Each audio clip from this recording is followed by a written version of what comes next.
Assalamu alaikum wa rahmatullahi wa barakatuh.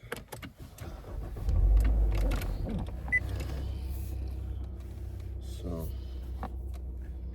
okay. Just finished praying Salat al-Fajr.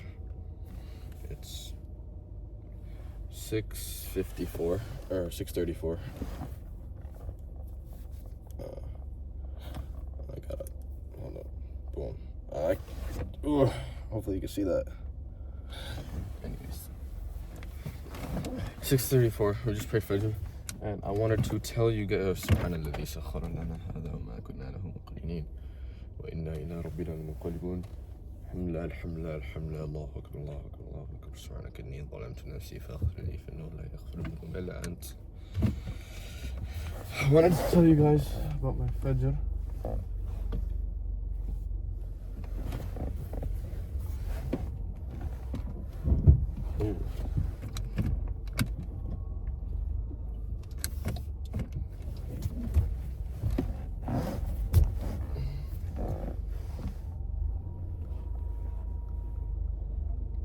A little tight.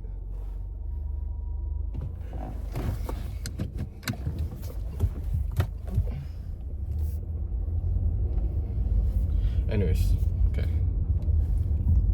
So, I wanted to tell you guys about my Fajr today. Or, not my Fajr, but talk to you guys about Salat really quickly.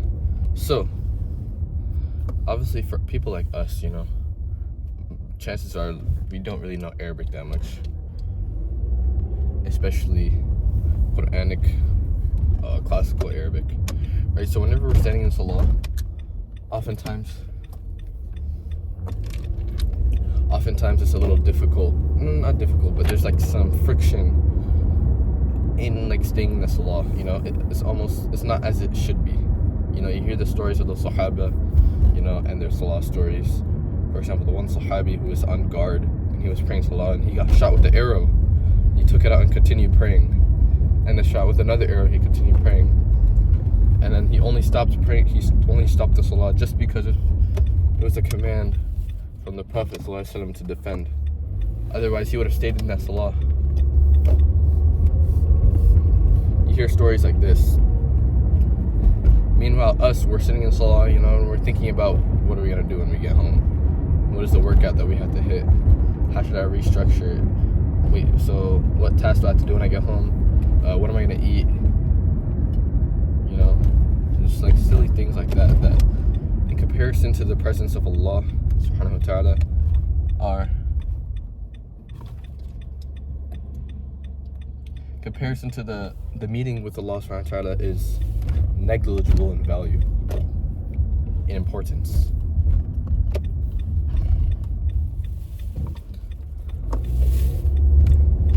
Why is that?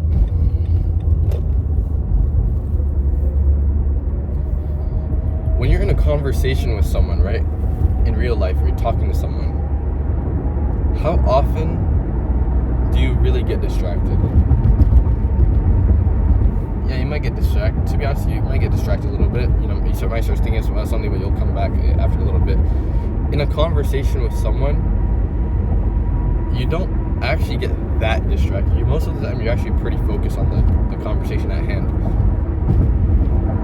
However, in Salah, how come we're way more distracted than that, you know?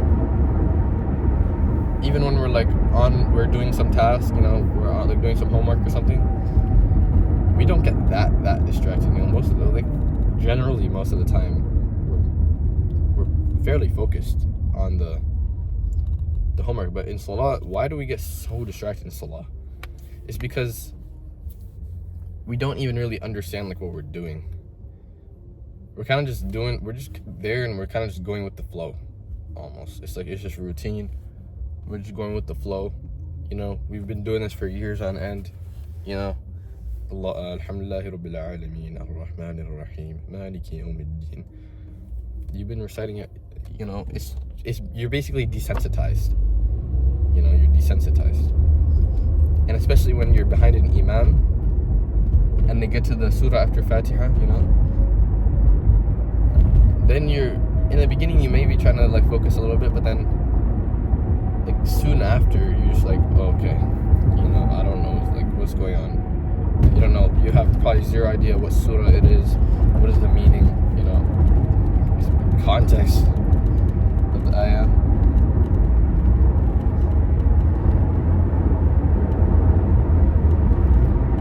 But especially when, I'll tell you today, Salat al-Fajr today, I remember the Imam, he was reading from Surah Al-Baqarah. He started from Inna Allah la yastahi min al-haq. Or, actually, not, I don't think this, I don't know, this is Al-Baqarah. I think it, maybe, I'm just going to say the English, that Allah does not shy away from giving the example, that I think.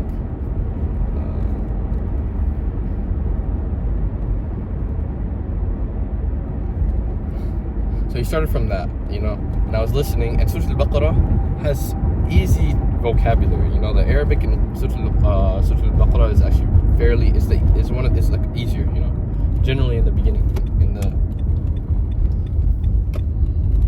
generally in the first juz, you know, the beginning of the Quran is easier vocab, and especially since I'm a student of Arabic, and since I'm a student of Arabic, I understand a little bit of it, especially because like I've done a lot of like tafsir, you know, Salah and Quran's tafsir, right? So he goes into Arabic.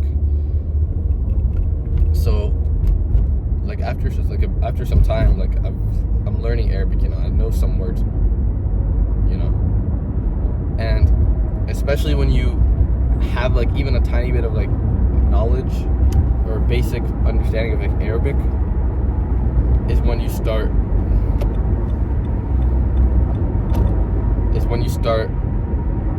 actually focusing more on Salah. Because when you're in Salah and you're focusing on the words and you're focusing that Allah subhanahu wa ta'ala is kalimatullah, you know, then like of course you're gonna focus, you know, like, oh, someone's talking to me, you know, even if someone just a regular like human is talking to you, then you're gonna focus. But word of Allah subhanahu wa ta'ala, you're like, okay, I have to pay extra attention, you know?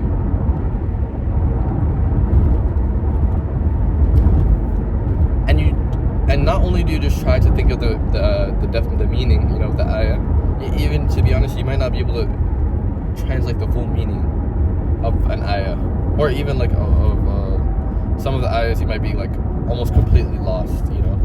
I mean, like me, same thing. Like even just now, there was a couple of ayahs that I couldn't really translate, you know. But even then, you can, once you start having a basic understanding of Arabic, then and only then will you start gaining a connection to the word of Allah.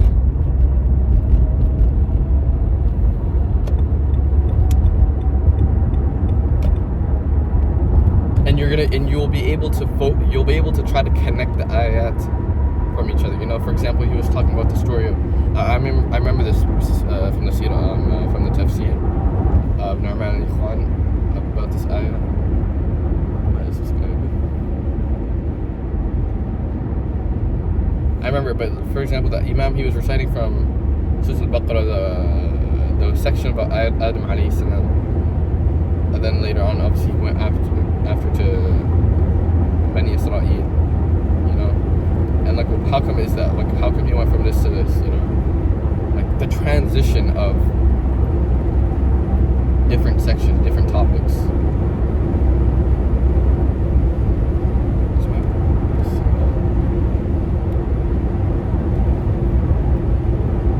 And you find yourself, once you're in this situation where you can start trying to piece together and understand the Quran,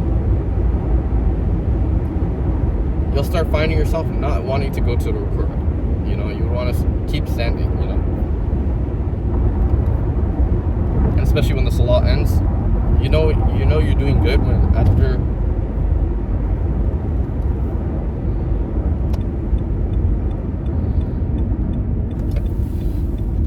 going way too fast.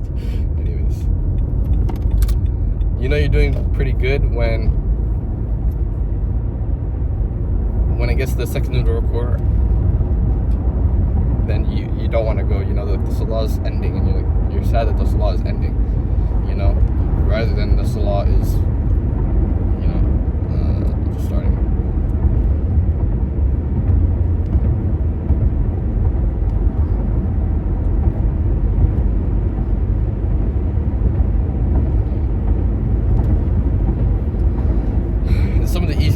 start gaining an understanding of the Quran, even if it's a little bit, one, obviously, like, actually, I'll start with one, is just learning the seerah of Rasulullah sallallahu alaihi wasallam, the seerah of the Prophet sallallahu alaihi wasallam. Knowing when, for example, if you know,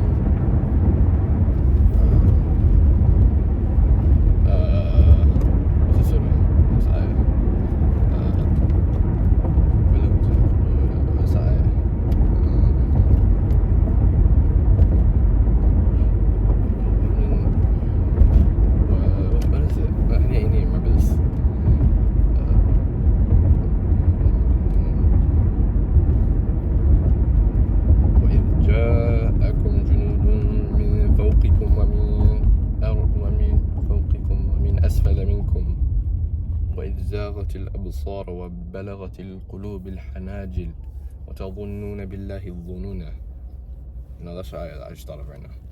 But when you know like the context of these ayat, then it just becomes like more personal now. Like you're actually in the story. You know, these ayat were not just like some book written by, you know, it's not just some book written. It's ayat that were sent down in specific circumstances, in specific situations, you know.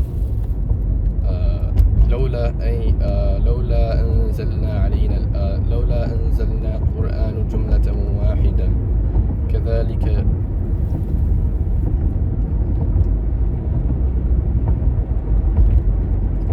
كذلك لنثبت به فؤادك ورتلناه ترتيلا. Hopefully I'm saying these ayats correctly.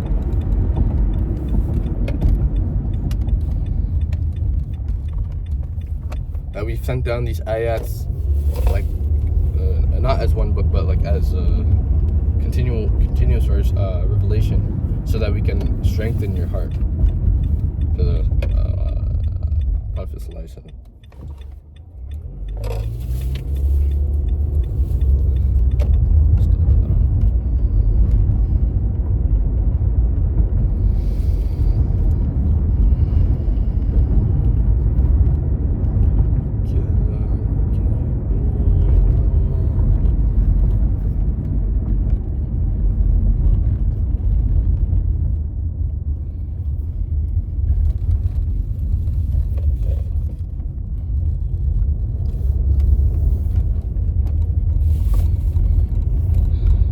Last thing would probably be to strengthen your relationship with the Quran is to just listen to it more often. You know, try to find some reciters that you like, you know. And when you listen to Quran, most of us, we have AirPods, right, or some type of headphones. We have some type of headphones or AirPods or whatever. In school, for example, just start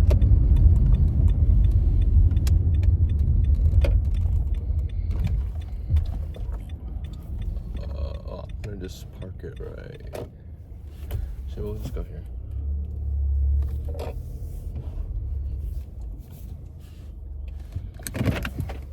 But like in school, for example, or whenever you're in public, or whenever you're driving, for example, start playing some Quran, you know, like throughout the day.